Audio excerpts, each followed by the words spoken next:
The Kanpur film production company है आपकी, वो उसकी शुरुआत कैसे हुई? आपने मतलब इसको कैसे सोचा कि मेरे को प्रोडक्शन हाउस ही डालना चाहिए? कानपुर फिल्म प्रोडक्शन की शुरुआत ऐसे हुई कि 2015 में मैंने इस फील्ड में कदम रखा था। चैलेंजेस क्या फेस करें टीम बनाने में और इसको रन करने में?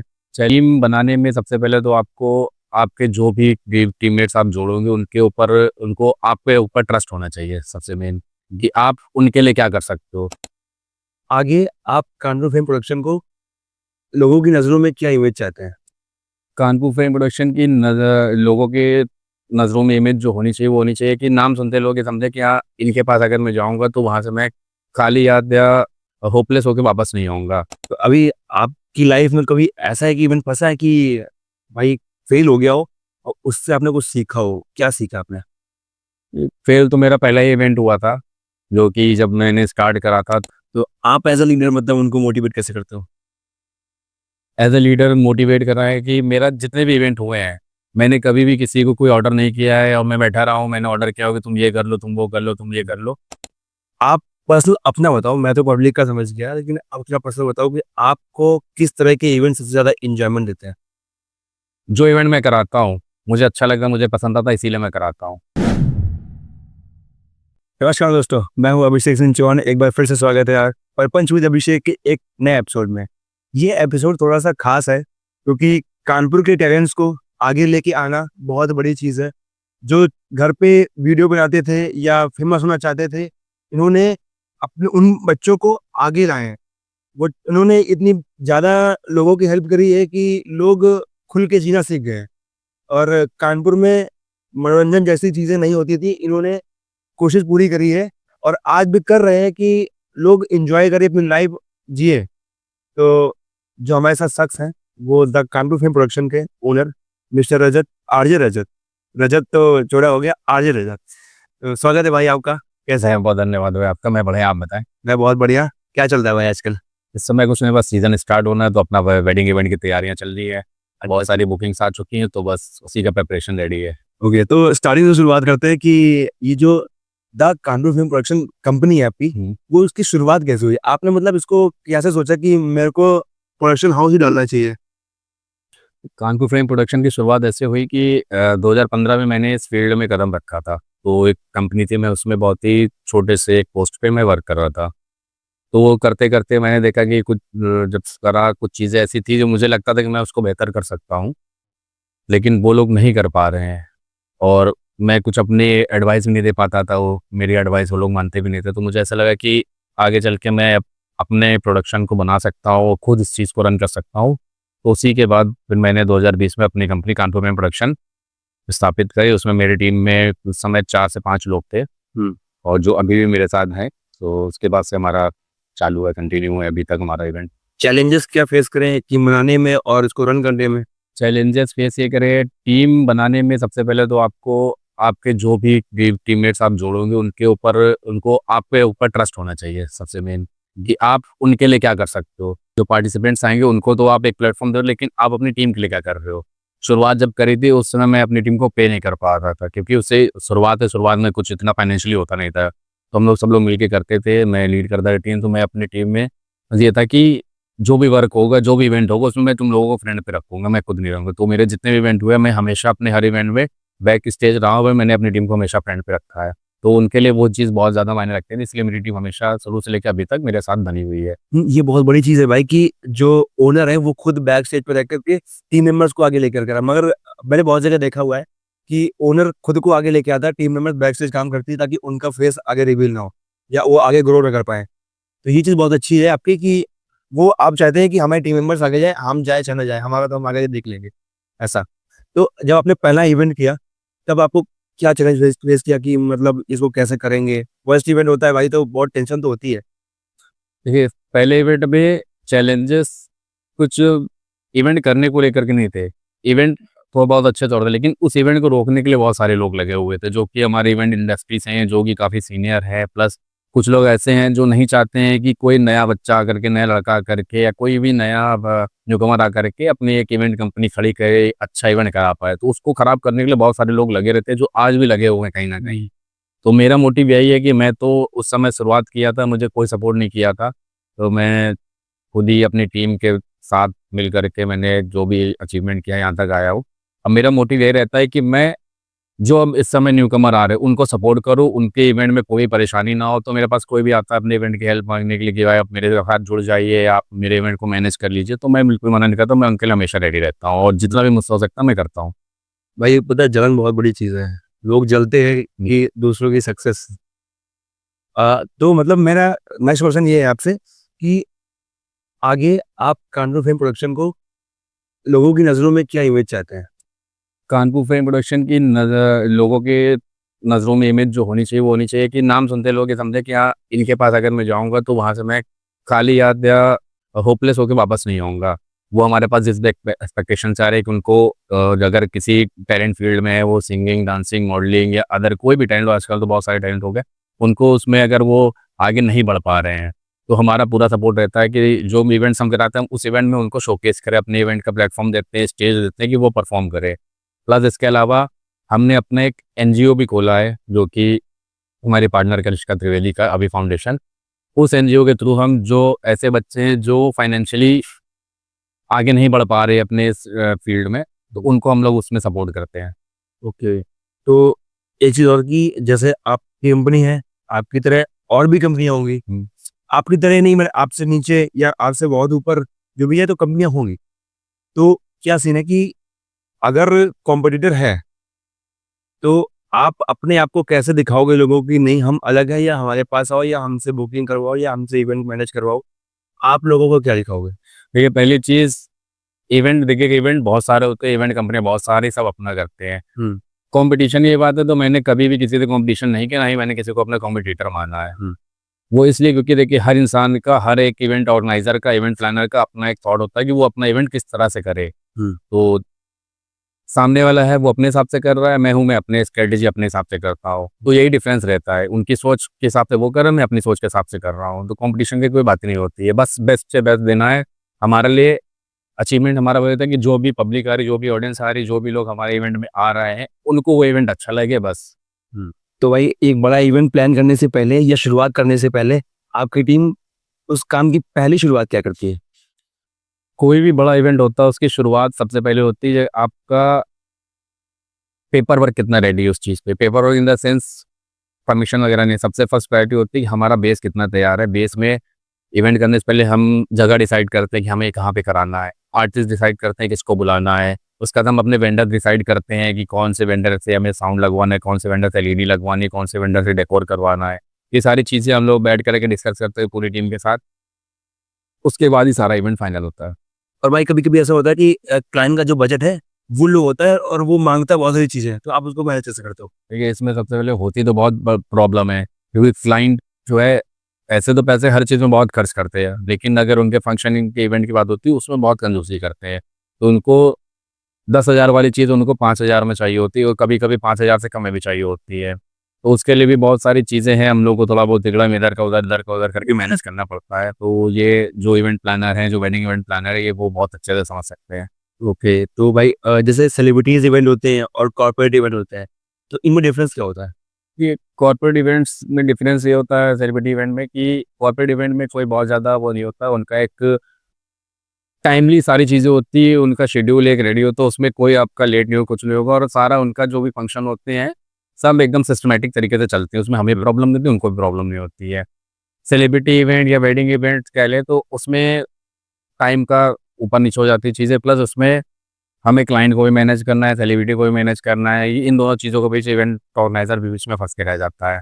हुँ, ये बहुत बड़ी प्रॉब्लम होती है इवेंट ऑर्गेनाइज़र्स की। हुँ। तो अभी आपकी लाइफ़ में कभी ऐसा है कि इवेंट फँसा है कि भाई फेल हो गया हो और उससे आपने कुछ सीखा हो? क्या सीखा आपने? फेल तो मेरा पहला ही इवेंट हुआ था, जो कि जब मैंने स्टार्ट करा था, तो जैसे कि मैंने अभी पहले बताया कि जब कोई न्यूकमर आता है तो जो पहले के इवेंट ऑर्गेनाइज़र होते हैं, जो कुछ उसमें से कुछ लोग होते हैं जो इवेंट खराब करने की कोशिश करते हैं। तो कुछ वही मेरे साथ हुआ था, तो उस इवेंट को कुछ इस तरह से कर दिया गया कि वो इवेंट कंप्लीट नहीं हो पाया, वो आज भी पेंडिंग है और वो मुझे कहीं न कहीं आगे चल के कराना है। उसकी तैयारियाँ मैं 2026 लास्ट तक मैं करूँगा और उसको कंप्लीट कराऊँगा। तो उस अनसक्सेसफुल इवेंट से मैंने बहुत कुछ सीखा है। उसके बाद ही मैंने होली इवेंट, डांडिया इवेंट, उसके बाद बहुत सारे इवेंट्स मैंने कराए हैं, जो कि उससे ज़्यादा सुपर डुपर हिट हर बार से बेहतर गए हैं हमेशा। पहला होली इवेंट हमारा वाटर पार्क में था, स्पोर्ट्स विले वाटर पार्क में, वो बहुत अच्छा गया था। उसके बाद हमारा डांडिया हुआ, डांडिया भी बहुत अच्छा गया। उसके नेक्स्ट ईयर फिर मैंने होली और डांडिया कराया, वो उससे भी बेहतर गया। और लास्ट ईयर का तो हमारा बहुत ही ज़्यादा शानदार गया, तो पूरे कानपुर को पता, बताने की ज़रूरत नहीं है। आप भी उसमें थे। बिल्कुल भाई। तो कभी आपने कोई ऐसा डिसीजन लिया है कि वो डिसीजन गलत होने के बाद फिर ये लगाओ कि भाई ये अगर मुझे पता होता तो मैं डिसीजन लेता ही ना? लास्ट ईयर हुआ था, last year actually dandiya event था, और उसमें मैंने एक अपना पहला जो पोस्टर बनवाया था, उसमें मैंने 2 फीमेल डीजे और 1 टीवी एक्ट्रेस बुलाई थी। इसमें उस पोस्टर में थोड़ा-सा टीवी एक्ट्रेस की जो फ़ोटो लग गई थी, जो मुझे तो मतलब अच्छी लग रही थी, डिज़ाइनर को भी अच्छी लगी हमारे, बट वो एक सामाजिक रूप से वो अच्छी नहीं लगी, वो थोड़ा-सा बोल्ड ज़्यादा थी फ़ोटो। तो कुछ जब उसका कुछ रिस्पॉन्स नेगेटिव आया, तो उसको फिर मैंने तुरंत चेंज कराया, और जो एक्ट्रेस आ रही थी मैंने सोचा उसको भी कैंसल कर देते, क्योंकि आगे चल के हो सकता है कि उसको लेकर के कुछ इश्यू, और कोई सेलिब्रिटी हमारे यहाँ कानपुर आ रही हो और उसका अगर इवेंट के टाइम पे कुछ डिसरिस्पेक्ट हो जाए उसकी, या कुछ उसके साथ बदतमीजी हो जाए, तो उसको वो हमारे लिए भी खराब रहेगा, कानपुर के लिए भी। तो फिर मैंने उसको कैंसिल कर दिया, उसको आगे किसी इवेंट पे हम बुलाएंगे अपने। बाकी वो मेरी भी गलती थी कि मैंने जो है पोस्टर थोड़ा-सा जो है इसमें मैं लाइट नहीं ले गया था। ओके। आपने सोचा कि पोस्टर थोड़ा वैसा बना दो तो पब्लिक देख के आएगी, लेकिन वो नहीं हो पाया। ओके। तो भाई वापस से टीम की तरफ आते हैं कि जैसे आप टीम अपनी बनाते हो या नए लोगों को हायर करते हो, तो आप उनमें क्या क्वालिटीज़ देखते हो कि नहीं हमारी टीम के अंदर ये क्वालिटी तो होनी ही चाहिए? देखिए, इवेंट इंडस्ट्री की बात करें तो अगर आप क्वालिटी देख के टीम बनाएँगे तो आप नहीं बना पाएँगे। और प्लस कानपुर फिल्म प्रोडक्शन के माइंडसेट से सोचेंगे तो हम किसी में क्वालिटी नहीं देखते हैं, हम उनमें क्वालिटी बना देते हैं। क्योंकि बहुत जैसे मैंने शुरुआत करी थी, मेरे अंदर इवेंट का कोई भी कुछ नहीं था, ना मुझे डांस आता, ना मुझे सिंगिंग आती, ना मुझे मॉडलिंग आती। बट मुझे कहीं न कहीं ये लगता था कि मैं इस फील्ड में आगे जा सकता हूँ, मैं एक इवेंट ऑर्गेनाइज़र बन सकता हूँ, और इन सारी चीज़ों से रिलेटेड इवेंट्स मैं आगे करा सकता हूँ। तो आज मैं वो करा रहा हूँ। तो मेरे पास बहुत सारे ऐसे लोग हैं जो मेरी टीम में हैं, जो इस फील्ड के ना होते हुए भी इस फील्ड में बहुत अच्छा कर रहे हैं एज़ अ टीम। वह सब अपना-अपना कहीं न कहीं जॉब कहीं न कहीं बिज़नेस करते हैं, लेकिन जब हमारा इवेंट होता है तो मेरी टीम पूरी एकजुट होती है, फिर हम लोग उस इवेंट में पूरा पर्टिकुलर वर्क करते हैं, सारी चीज़ें। और आज का टाइम है कि पहले से बहुत बेहतर हो चुके हैं वो, पहले उनको मुझे हर एक चीज़ बतानी पड़ती थी, ऐसे करो, ऐसे करो, ऐसे करो। आज का टाइम बस मैं एक मैसेज डालता हूँ, उनको बताता हूँ ये चीज़ होनी है, उसके बाद वो सारी चीज़ें अपने आप सब लाइन अप कर लेते हैं। तो आप एज़ अ लीडर मतलब उनको मोटिवेट कैसे करते हो? एज़ अ लीडर मोटिवेट कर रहा है कि मेरा जितने भी इवेंट हुए हैं, मैंने कभी भी किसी को कोई ऑर्डर नहीं किया है, और मैं बैठा रहा हूँ, मैंने ऑर्डर किया हो कि तुम ये कर लो, तुम वो कर लो, तुम ये कर लो। मैं कोई भी काम होता है तो मैं खुद से खुद, मतलब 90% वर्क मैं खुद पे ही डिपेंड करके करता था। मैं चाहे इवेंट का डे हो, चाहे इवेंट से पहले सेटअप लगवाना हो, या और भी अरेंजमेंट्स करने हो, मार्केट में जाके कुछ सामान लेना हो, 90% वर्क मैं खुद करता था। साथ में मेरे किसी न किसी टीम मेंबर को लेके जाता था, जिससे कि वो भी देखे कि क्या-क्या चीज़ें रिक्वायरमेंट होती है इवेंट में, क्या-क्या परेशानियाँ फेस करनी पड़ती हैं। तो ये सब चीज़ें करने के बाद ही टीम मेरी इस चीज़ को समझ पाई, और अब पहले से बहुत ज़्यादा मतलब अच्छा वर्क कर रहे हैं। अभी हमारा एक अपकमिंग इवेंट होना है, तो उसमें अ, वैसे तो बहुत ही प्रोफेशनल टीम लगती है, बट मैं प्रोफेशनल टीम ना लगा करके अपने ही टीम मेंबर से वर्क कराऊँगा। वो बहुत जल्दी उसका पोस्टर आउट होगा कानपुर में। वो देखते हैं क्या रिस्पॉन्स आता है। ओके, तो जैसे इवेंट करते टाइम उसका हमें प्रमोशंस भी चाहिए होते हैं। तो आप ऑफलाइन प्रमोशन पे ज़्यादा भरोसा करते हो या ऑनलाइन प्रमोशन पे? ये आज से 2 साल 3 साल पहले की बात करें तो सोशल मीडिया पे उतना प्रमोशन नहीं होता था। नॉर्मल फ़ेसबुक पे, इंस्टा पे लोग डाल देते थे, तो उस पे उतना रिस्पॉन्स नहीं आता था।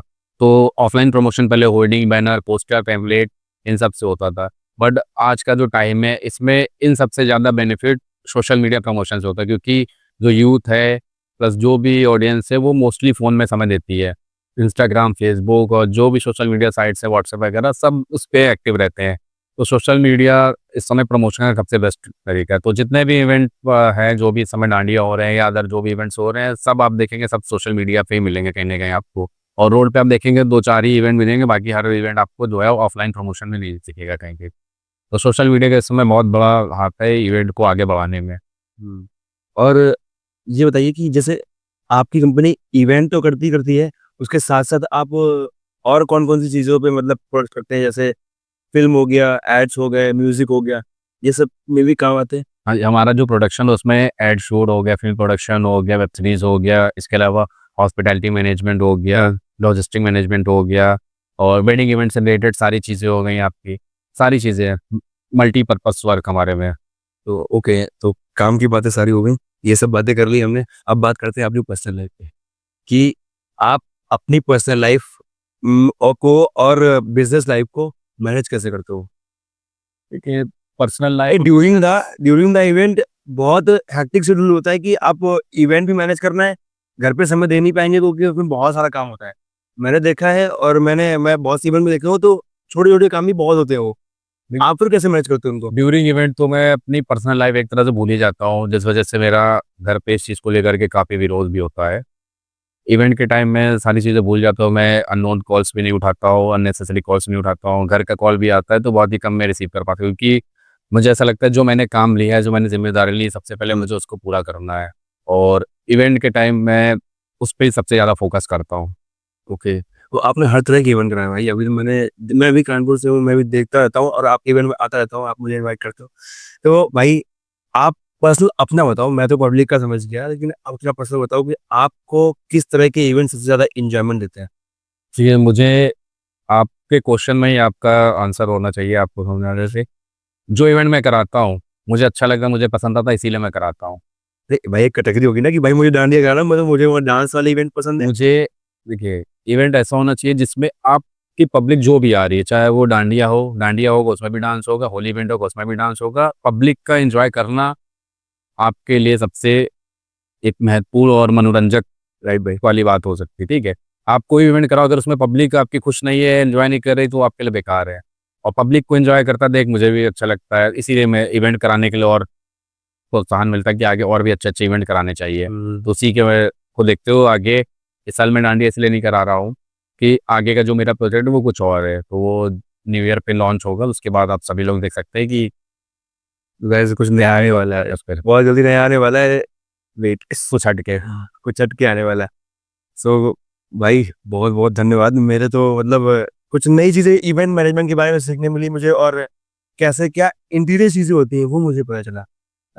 मतलब लोग आते हैं, इवेंट्स में आते हैं, मगर उनको इनिशियली क्या होता है वो नहीं पता होता है।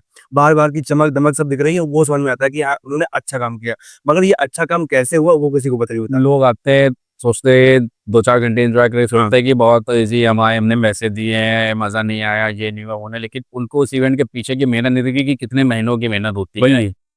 कोई इवेंट में सेटअप लग रहा है, 2 से 3 दिन लगते हैं सेटअप लगने में, उसमें लेबर कितने लगे होते हैं, वो मेहनत करते हैं। प्लस इवेंट को तैयार करने में जो इवेंट ऑर्गेनाइज़र और उसकी टीम लगती है, उसके सपोर्टर्स लगते हैं, वो कितनी मेहनत करते हैं, कितना प्रमोशन करते हैं, जगह-जगह जाते हैं, ठोकरें खाते हैं, स्पॉन्सर के पास जाते हैं, स्पॉन्सर बहुत सारे रिस्पॉन्स नहीं देते हैं, बहुत सारी चीज़ें होती हैं। हुँ। श्योर भाई, we will give for 2.0। Thank you so much for giving your time.